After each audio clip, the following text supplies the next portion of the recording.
Bien, vamos a estudiar las Escrituras en Marcos capítulo 16, verso del 9 al 11. Marcos 16, verso del 9 al 11. Y habiendo pues resucitado Jesús por la mañana, el primer día de la semana, apareció primeramente a María Magdalena, de quien había echado 7 demonios. Yendo ella, lo hizo saber a los que habían estado con él, que estaban tristes y llorando. Y ellos, cuando oyeron que vivía y que había sido visto por ella, no lo creyeron. Padre, guíanos con tu palabra a comprender lo que tú quieres hacer en nuestra vida y de qué manera tenemos, Señor, que vivir según tu voluntad descrita en la Escritura, Señor. En Cristo Jesús. Amén. Bien, el sermón de hoy se llama Buenas Noticias. Y seguimos con la serie de sermones en el Evangelio de Marcos, que ya estamos a punto de terminar después de varios años de pasar estudiando el Evangelio de Marcos. Estamos llegando ya al final. Y el sermón de hoy, como lo dije hace un momento, se llama Buenas Noticias. Marcos 16, del 9 al 11. Lo que la iglesia debe predicar en tiempo y fuera de tiempo es siempre el mensaje del Evangelio. Esa es una verdad que hemos olvidado. Yo quiero que reflexionemos un poco a este respecto antes de entrar a la parte central del sermón. La iglesia se ha convertido, en cuanto a la predicación, en algo extremadamente subjetivo. Es decir, la Escritura ha pasado a ser, en el mejor de los casos, el parecer de quien la está predicando. Es decir, no se expone el texto, sino lo que se hace es que se exponen una serie de ideas que son respaldadas con algunos textos de la Biblia y que aparentemente respaldan estas ideas. Y hay por lo menos unas 2 o 3 tendencias en la iglesia contemporánea que son extremadamente peligrosas y yo quiero brevemente presentarlas. Número 1, está el famoso Evangelio de la Prosperidad, que más o menos desde los años 90 empezó a cobrar fuerza. Y si bien hoy día ya no es un mensaje tan recurrente, es decir, ya no se escuchan tantas predicaciones al respecto, sí es una verdad que ya está muy permeada dentro de la conciencia de la iglesia contemporánea. Entonces hay una serie de iglesias que priorizan un mensaje materialista del Evangelio, en donde la prosperidad es el centro del mensaje. Y lo que se predica básicamente de manera directa o indirecta es que Dios quiere proveerte de manera abundante de cierta riqueza o de cierto bienestar económico. Implica mejores autos, implica mejores trabajos, implica mayores ingresos, implica viviendas mucho más elegantes, ropa de marca, y que esto, dicen ellos, es señal o es signo de la bendición de Dios. Entonces hay una serie de iglesias que insisten mucho en este mensaje.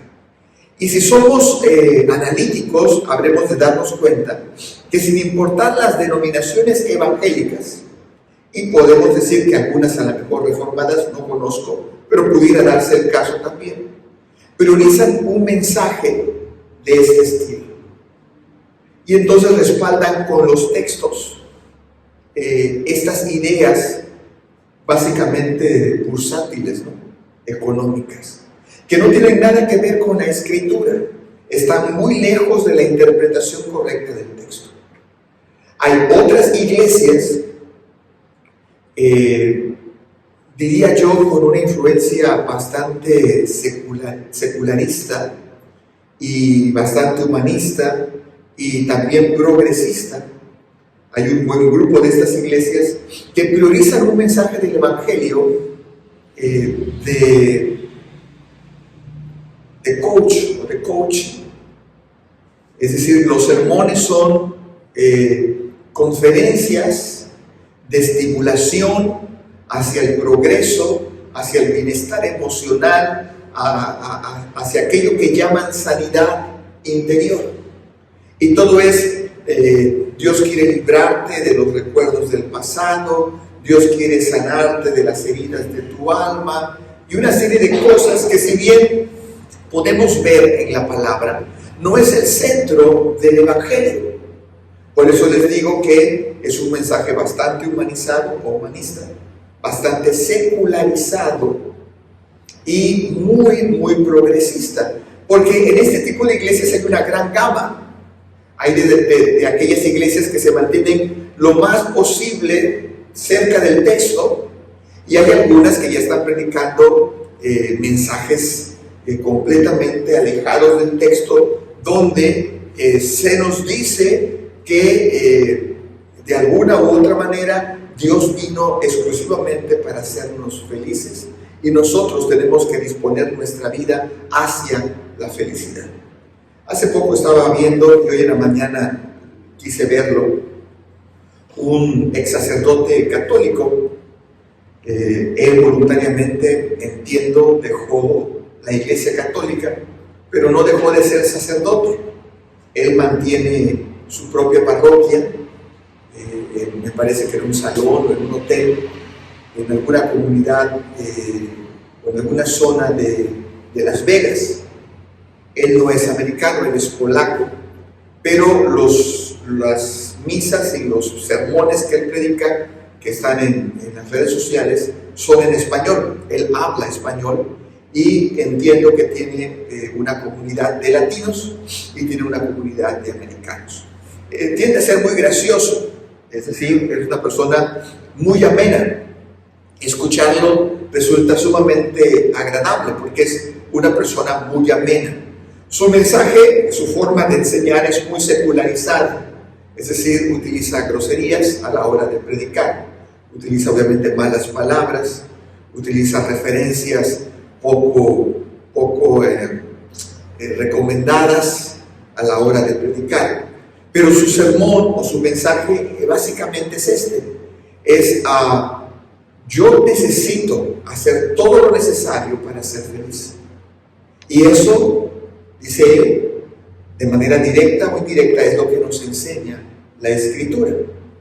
Y él daba testimonio de que se le acercó un amigo del seminario, otro sacerdote, hace algunos años atrás, y le dijo: yo ya no quiero ser sacerdote, ya no quiero, no lo deseo. Y él le dijo: no te preocupes, lo que tú necesites yo te ayudo. Si requieres dinero para recomenzar tu vida, yo te doy dinero para que recomiences tu vida. Pero si dejar de ser sacerdote te hace feliz, está súper bien, deja de hacerlo. Y comenta en su testimonio que esa noche ese hombre sacerdote habló con su madre y le dijo: voy a dejar de ser sacerdote. Y su madre le dijo: si tú dejas de ser sacerdote, yo me muero. Tú no puedes dejar de ser sacerdote. Si tú lo dejas, yo me muero. Esa noche ese hombre, no sé quién sería, ni qué edad tendría, ni cuál sería su forma de vida, entró a su habitación y se tomó un frasco de barbitúricos y se quitó la vida. Y él dijo en su sermón, ese sacerdote dijo: esto me confrontó, y entonces decidí que yo tenía que ser feliz. Y por eso he dejado cosas. Y supongo que se refería a la iglesia romana y a predicar un evangelio que vaya más acorde con su estilo de vida presente, ¿no? Y la gente lo sigue. Se ve una congregación como de unas 150 personas, en su mayoría mujeres. Pero ese no es el mensaje del evangelio. Se oye bien, estimula, sale uno contento, sale uno motivado, pero ese no es el mensaje del evangelio.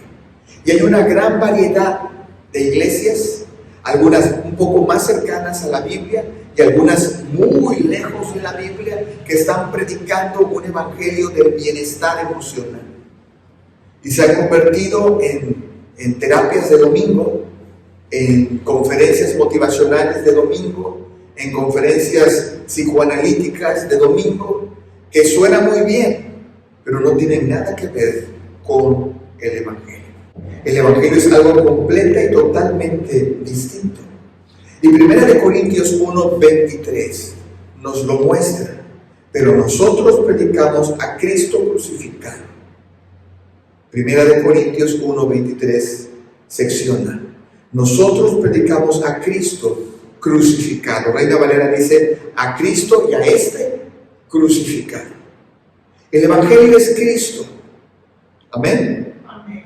Y si nosotros nos salimos de esta realidad del texto, estamos predicando, enseñando cosas que a la gente le resulta interesante, pero que no les va a mostrar su pecado.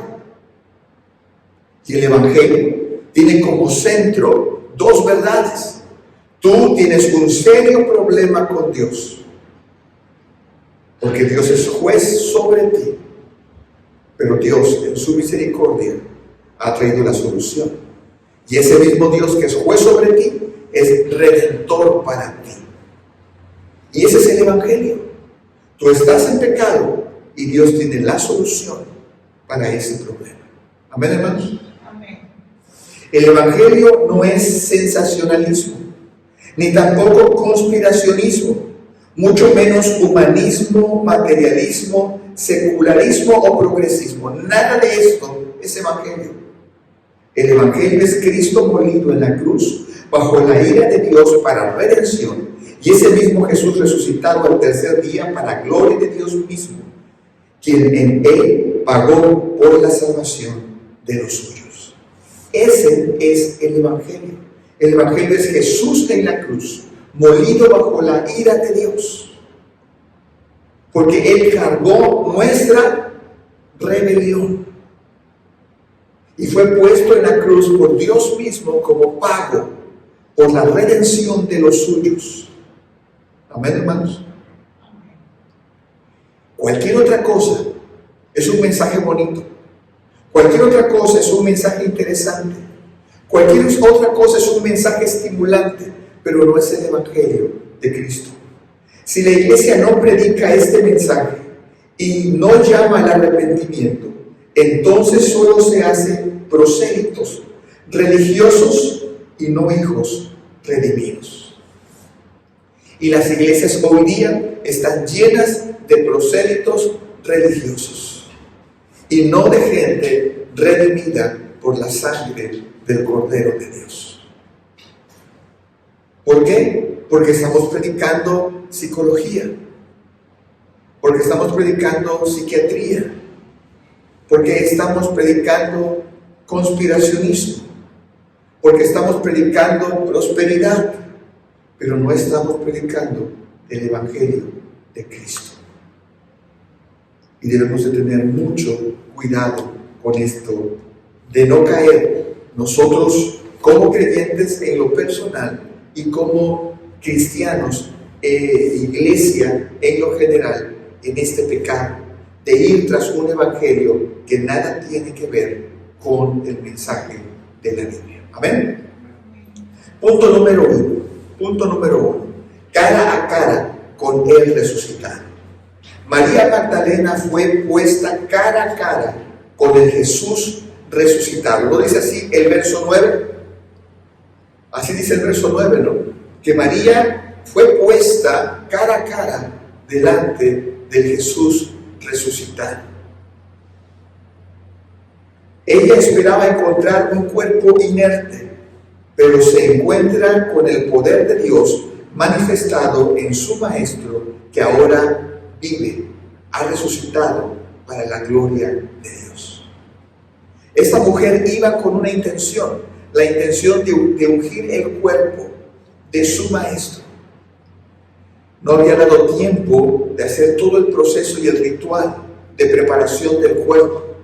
Y estaban preocupadas y tenían un afán de que el cuerpo del Maestro no se fuera a descomponer fuera de este ritual religioso. Y entonces estaban con la esperanza de poder llevar especies. Y seguramente María Magdalena se adelanta. Y ella iba con esta expectación de poder atender un cuerpo inerte, pero se encuentra con Jesús, el Jesús que está vivo después de 3 días. Quien ha venido a Cristo por la obra exclusiva del Dios soberano que habita en santidad en los cielos, siempre tiene la misma experiencia. Aquel que estando con la iglesia, pero no ha sido llevado por Dios a la salvación, a lo sumo aspira a estar cara a cara con la moral, pero no delante del Jesús resucitado. Ello es solo una gracia divina para los hijos.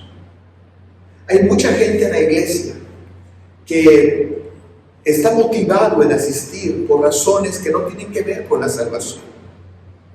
Y a lo máximo que aspiran es a una moral judio-cristiana. Una moral judio-cristiana que normalmente se cumple el domingo durante el servicio. Y al salir del domingo se vuelve al mismo estilo de vida de pecado. ¿Por qué? Porque es la naturaleza corrompida del hombre que no ha venido a Cristo. ¿Lo entendemos así? Aquel que no ha venido al arrepentimiento no ama las cosas de Dios. Aquel que no ha venido al arrepentimiento no ha sido regenerado por Dios. Su naturaleza está corrompida. Y entonces no puede vivir lejos del pecado. No puede construir una vida en santidad, en la santidad de Dios.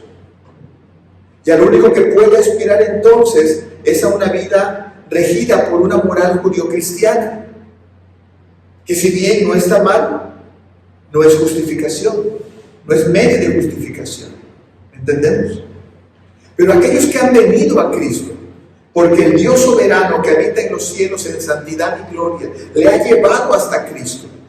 Este Dios que ha estado obrando en su vida, ya ha puesto fe para que pueda creer, ya ha puesto convicción de pecado, justicia y juicio para que pueda arrepentirse. Este que vino en una convicción sobrenatural por la obra del Padre, en arrepentimiento, y confesó su pecado delante de Dios, invariablemente como María Magdalena se va a encontrar cara a cara con el Jesús resucitado. Y en esa experiencia de salvación, en donde se otorga la regeneración, sin duda alguna empezamos a conocer al Maestro. No encontramos un cuerpo inerte, no encontramos un cuerpo clavado en una cruz, no encontramos un muerto, encontramos aquel que vio Juan en la isla de Patmos, glorificado, con poder y gloria, y quien pronto regresará para traer orden sobre esta tierra que ha sido expuesta al pecado desde Adán. La Escritura dice que descenderá ¿cómo? Con poder y gloria. Con ese nos encontramos. La gente que viene a la iglesia porque le parece bonito el mensaje, pero no ha venido al arrepentimiento y no ha sido regenerado. Esas personas pueden tener una convicción intelectual de que el mensaje que están escuchando es correcto. Pueden entender que lo que ocurre el domingo en el templo es algo bonito y es algo bueno. Pueden entender que es algo en lo que tienen que comprometerse y asistir con cierta regularidad. Pero eso no es redención. Cuando uno se encuentra con Jesús, la vida es transformada, la naturaleza es transformada, y aquello que amamos, aquello que hacíamos con pasión pero que era pecado, ahora nos resulta insatisfactorio. Ya no queremos estar en ello, porque el Señor ha cambiado nuestra naturaleza. La justificación y la regeneración, junto con la santificación, es la obra que Dios hace en nuestra vida. María quedó asombrada, porque no esperaba ver al Maestro así. Y hermanos, nosotros cada día necesitamos encontrarnos con ese Jesús resucitado. Debemos encontrarnos en confesión.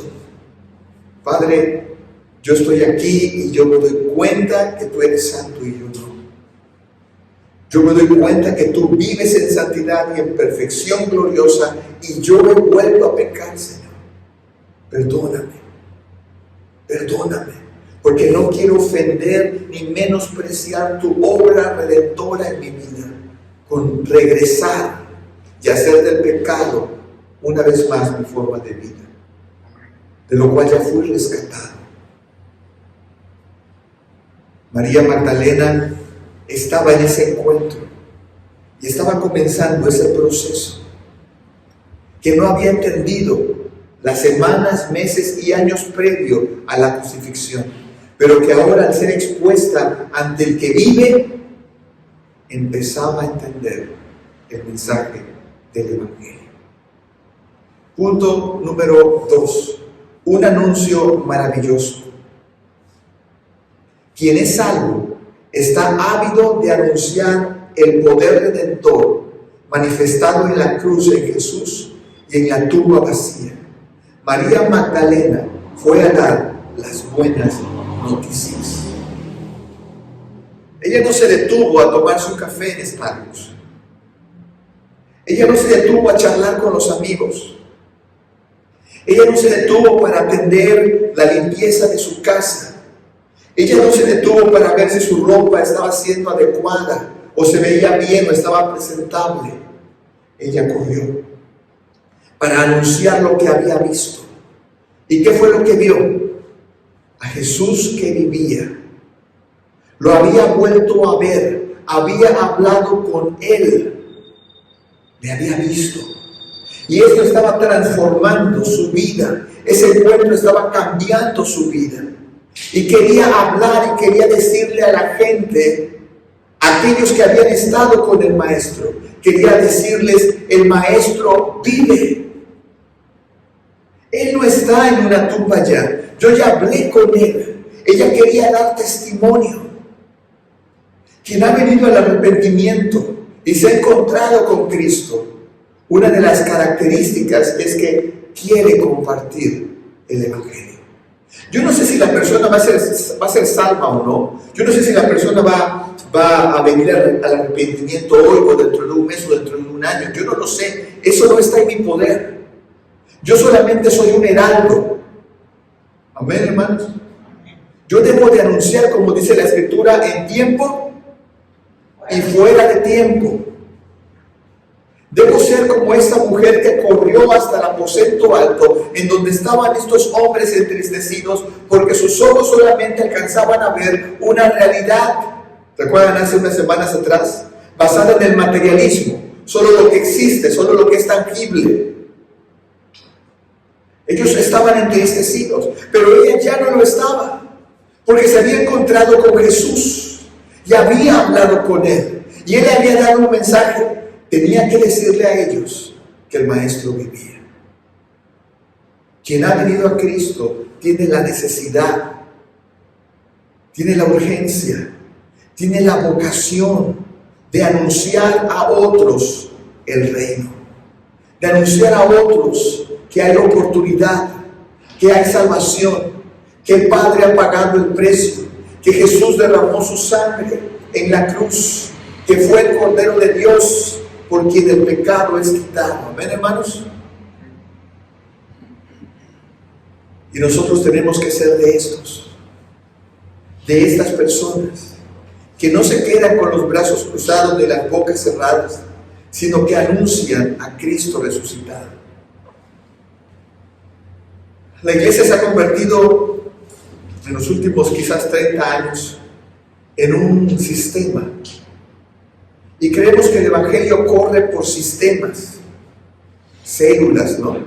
El famoso sistema de Paul Yong-Gi-Cho y la Iglesia del Evangelio Completo de Corea.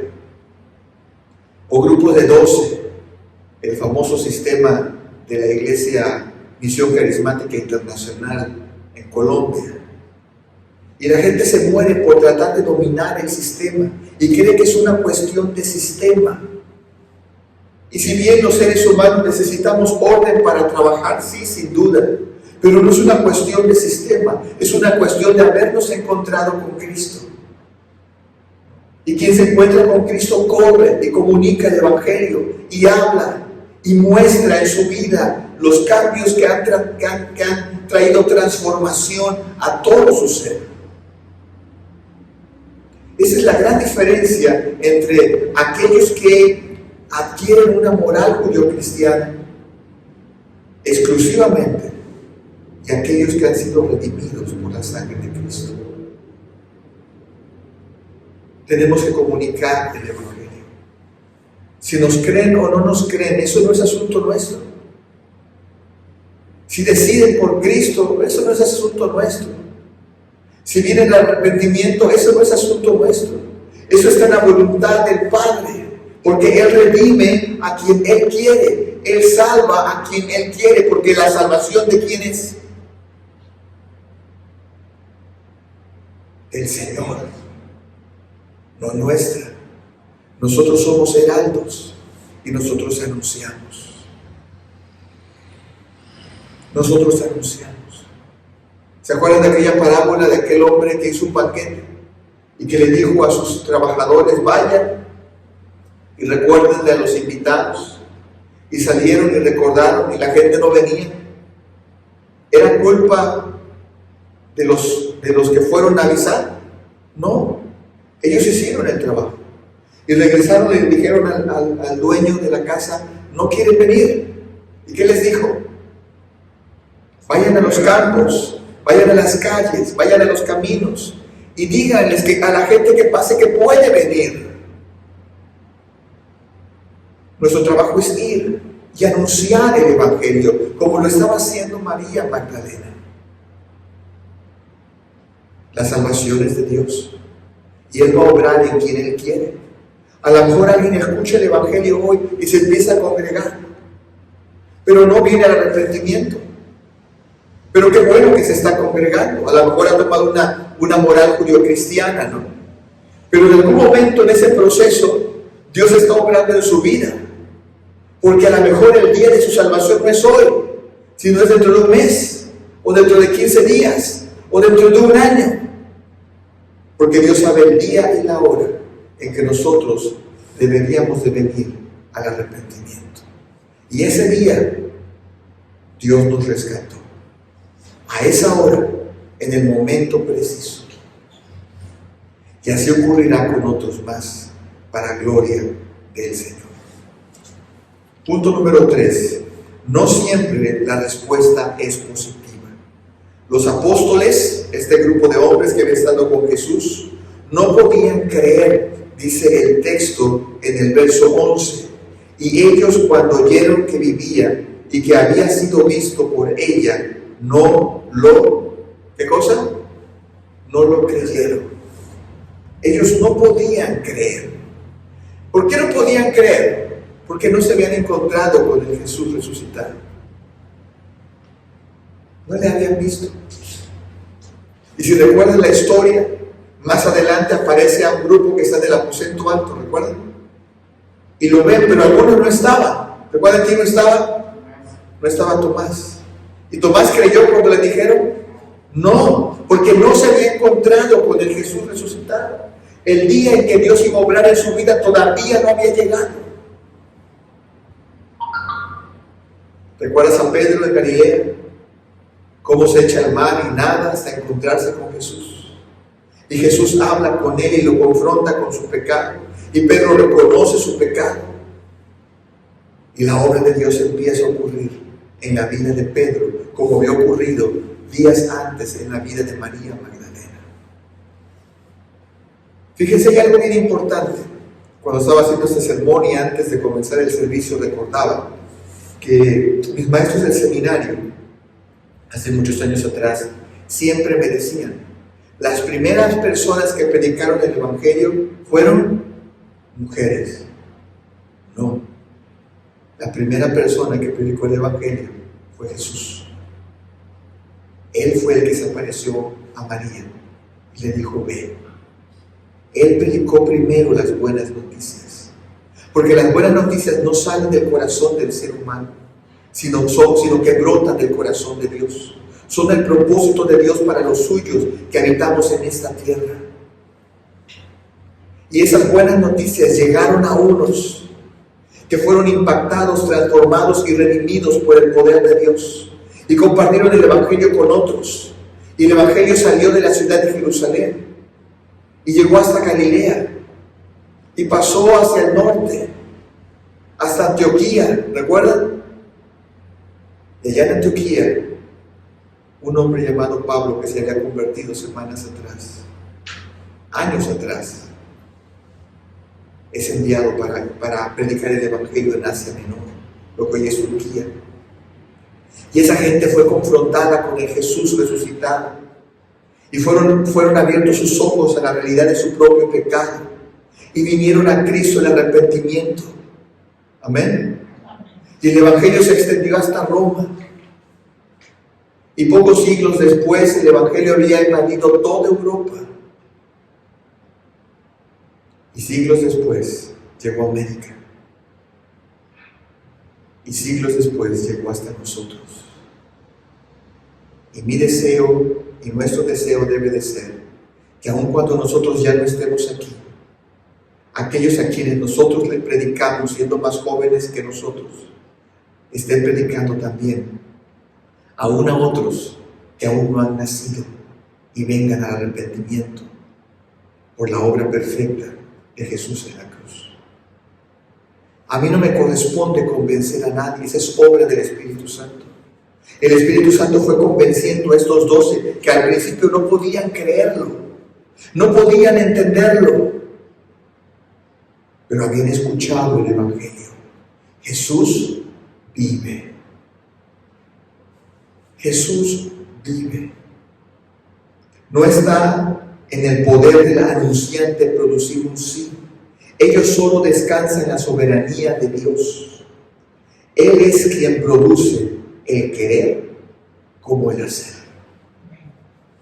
Y en los suyos, en el momento indicado, produce fe para que puedan creer. Tendremos una serie de sermones sobre la salvación en el transcurso de este año, muy probablemente por ahí de julio, para que podamos entender la magnitud de la obra redentora de Dios, cómo opera Dios para hacernos hijos suyos, cómo opera la redención. La Escritura es clara. Romanos nos da una explicación, algunos pasajes de Colosenses y de Corintios también. Juan en su primera carta también nos da luz al respecto de cómo Dios opera la redención. Porque es una obra magnífica. ¿Sabes? Una de las cosas que Dios me ha enseñado las últimas semanas es que a él nadie le pudo impedir salvarnos. ¿Se dan cuenta? A él nadie le pudo impedir salvarnos. El maligno robó y cautivó a Adán hacia el pecado. Y parecía que no podía haber salvación. ¿Cómo podría ser salvo Adán? ¿Cómo podría ser salvo la descendencia de Adán? Estaba bajo el yugo del pecado. ¿Recuerdan lo que dice Pablo? Estaba bajo el poder ¿de quién? De la muerte, ¿no? La muerte gobernó ¿hasta dónde? ¿Recuerdan lo que dice? Hasta Moisés. ¿Por qué? Porque fue dada la ley. La primera referencia de lo que Dios haría. Aquí está el camino de redención. Y Pablo dice, eso nos fue como un ayo. ¿Recuerdan en Gálatas? Ese camino no estaba claro, pero era un camino que Dios había abierto para aquellos que siendo suyos Él quería salvar en ese momento. Y después vino Cristo. Y dice Pablo, ya no necesitamos un ayo. Ahora se nos ha abierto un camino por el poder de la obra redentora de Dios. Satanás no pudo impedirle a Dios salvar a aquellos a quien Él desea salvar. Pablo lo dice de otra forma, la muerte no lo pudo contener. Amén. Y se nos fue otorgada salvación para gloria de Dios. Una de las cosas que es maravilloso y que es magnífico es el hecho de que en el cielo se hace fiesta cada vez que alguien es redimido. Amén. ¿A quién se festeja? Se festeja a Dios, porque una vez más ha vencido sobre el poder del maligno y ha traído salvación. Vamos a terminar. La iglesia debe anunciar un evangelio puro. Es Dios quien obra en el pecador para salvación. Nuestro trabajo, como el trabajo de María Magdalena, es decir lo que Dios ha hecho. Es anunciar el evangelio tal y como está en la Escritura. Dios no viene a hacer al hombre mejor. Dios viene a redimir al hombre. No fuimos llamados para anunciar un evangelio de la mejora, sino de la redención, donde toda la naturaleza humana es transformada por el poder de la obra de Jesús en la cruz. No nos confundamos, no prediquemos lo que no está en la Escritura, prediquemos el evangelio de Dios. Señor, que tu palabra alumbre a nuestra vida y nos transforme para tu gloria. Permítenos ser heraldos que anuncien, Señor, con rectitud el mensaje del evangelio, para que tú seas exaltado en los cielos cada vez que un pecador sea redimido, Señor. Para que tú seas festejado en gloria cada vez que alguien viene al arrepentimiento por tu poder, por tu magnífica obra de redención, Señor. Gracias, Padre. Recibe honra y gloria por siempre. En Cristo Jesús. Amén.